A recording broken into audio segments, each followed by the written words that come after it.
Hi అందరికీ. ఎప్పుడైనా అనిపించిందా ఓ మంచి ఉద్దేశంతో గొప్పగా మొదలుపెట్టిన ప్రాజెక్టులు కొన్నాళ్లకి ఎటో వెళ్ళిపోతాయి? అసలు ఎందుకిలా జరుగుతుంది? ఈరోజు మనం సరిగ్గా ఇదే విషయం గురించి కొంచెం లోతుగా మాట్లాడుకుందాం. చూడండి, ఇది చాలా కామన్ గదా. బోలెడంత డబ్బు, టైం, ఎఫర్ట్ పెడతాం. అయినా సరే మనం అనుకున్న రిజల్ట్ రాదు. ప్రాజెక్టులు ఫెయిల్ అవుతుంటాయి. మరి అస్సలు సమస్య ఎక్కడుంది? దీని వెనుకున్న అసలు కారణమేంటి? అసలు సమస్య మొదలయ్యేదే ఇక్కడ. టైం గడిచే కొద్దీ టీమ్స్ అసలు పాయింట్ మర్చిపోతాయి. అంటే ప్రాజెక్టు మొదలుపెట్టినప్పుడు ఒక క్లారిటీ ఉంటుంది కదా, మనమిది సాధించాలి అని. రాను రాను ఆ క్లారిటీ పోతుంది, దారి తప్పుతోంది. దీన్నే ప్రాజెక్ట్ డ్రిఫ్ట్ అని అంటారు. సరే, మరి ఈ గడిచిపోయిన ప్రాజెక్టుల నీడలు అనే దాని గురించి చూద్దాం. ఇది చాలా కంపెనీలను వెంటాడే ఒక పెద్ద సమస్య. మంచి ఉద్దేశ్యాలు కూడా దారి తప్పేస్తాయి.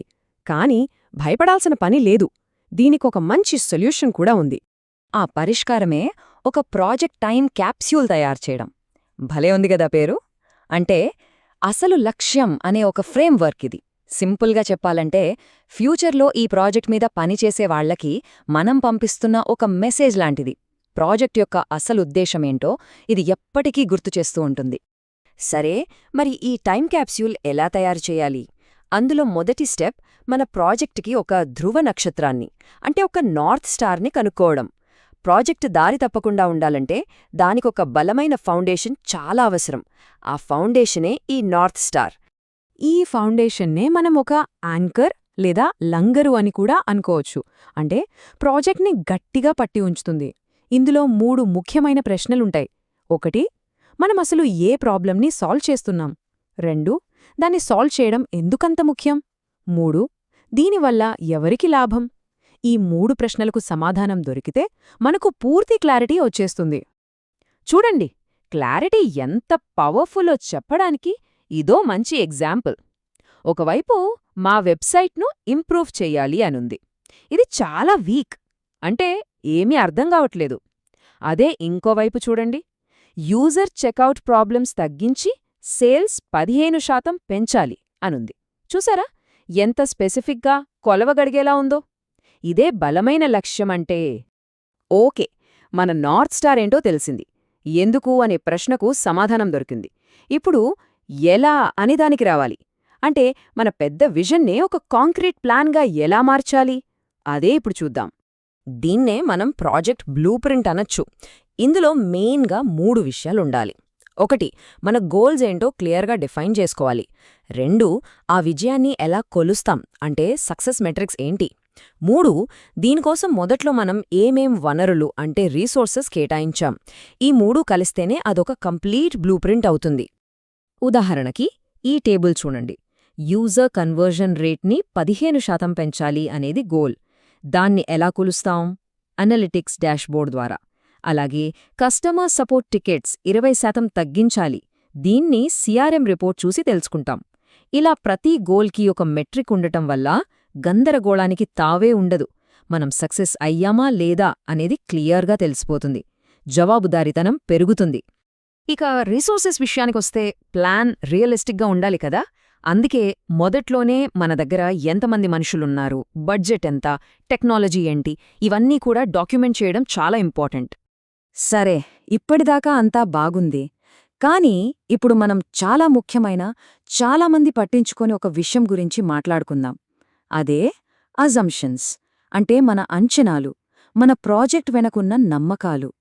చాలాసార్లు దాగి ఉన్న రిస్కులన్నీ ఇక్కడే ఉంటాయి.